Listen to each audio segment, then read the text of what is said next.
Naitwa Dr. David Majinge, daktari bingwa magonjwa ya ndani, mkuu wa kitengo cha magonjwa ya mfumo wa chakula pamoja na ini. Leo tunazungumzia juu ya tarehe 28 mwezi huu wa 7.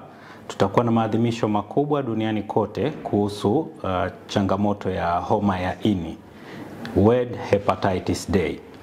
Ni siku ambayo tunafanya maadhimisho ya homa ya ini. Tunaelimishana kuhusu homa ya ini, lakini pia ni kukumbushana juu ya wajibu wa kutokomeza shida ya homa ya ini. Kwa mujibu wa malengo tuliojiwekea kwa Shirika la Afya la Duniani ni kwamba ifikapo mwaka 2030 tuwe tumetokomeza changamoto ya homa ya ini. Hapa kwetu Bugando Medical Center tarehe 29 itakuwa ni siku ya Jumatatu, tutafanya maadhimisho yetu ambapo tutakuwa na huduma za ushauri, kupima pamoja na chanjo ya homa ya ini. Awali ya yote tueleze homa ya ini ni nini. Homa ya ini, hepatitis B, ni maambukizo yanayoletwa na virusi wanaoitwa hepatitis B, type B, ambayo yanaenda kuleta shida kwenye mfumo wa ini. Na maambukizo hayo yakishika kasi basi yanaweza kaleta saratani ya ini. Kuna aina tofauti za hepatitis, kuna hepatitis A, hepatitis B, hepatitis C, D pamoja na E. Lakini zile zilizo muhimu ambazo tunazifuatilia ni hepatitis B na C, kwa sababu hizi zote pamoja zinaweza zikaleta changamoto ya saratani ya ini. Hepatitis B ni ugonjwa ambao unaleta shida ya ini na unakuwa na dalili tofauti tofauti. Kwa kwanza kabisa, mtu akipata maambukizo pengine anaweza asiwe na dalili yoyote kabisa.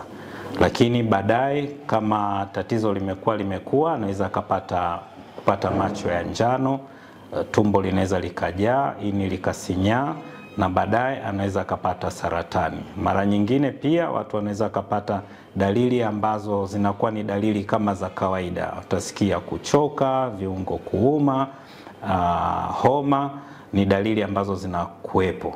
Lakini baadaye zikishika kasi ndio unaweza ukaona hizo changamoto. Kusudi kuweza kujua kama umeambukizwa ni lazima upime homa ya ini. Tunasema tunapima damu ambayo tunafanya hepatitis B surface antigen. Na hiyo inatueleza kama mtu amepata hayo maambukizo au hajapata. Kwa wale ambao wanakuwa hawajapata maambukizo, basi tunawapeleka waweze kupata chanjo ya homa ya ini, hepatitis B vaccine. Hiyo inampatia mtu kinga asiweze kupata maambukizo hayo. Chanjo hizi zinatolewa kwa dozi 3, ambapo dozi ya awali mtu atapewa, baadaye atafuata dozi ya pili na dozi ya 3. Anapokuwa amemaliza dozi 3 basi anakuwa na kinga iliyokamilika. Watu wengi watapenda kujua kama kuna matibabu. Mtu akigundulika na homa ya ini, hii hepatitis B, basi tunamwanzishia utaratibu wa kliniki ambapo tutafuatilia maendeleo yake, na pia kunakuwa na matibabu. Kuna dawa ambazo tunawapatia za kuweza kufubaza hawa virusi wa homa ya ini ili wasiweze kuleta changamoto. Kauli mbiu ya mwaka huu wanasema time for action, kwamba ni wakati wa kufanya maamuzi. Kwa hivyo tunaita watu wote tuje tufanye maamuzi, tufahamu hali yetu ya maambukizo. Kama hatuna, tuweze kupata chanjo na tuweze kupeleka elimu kwa watu wengine.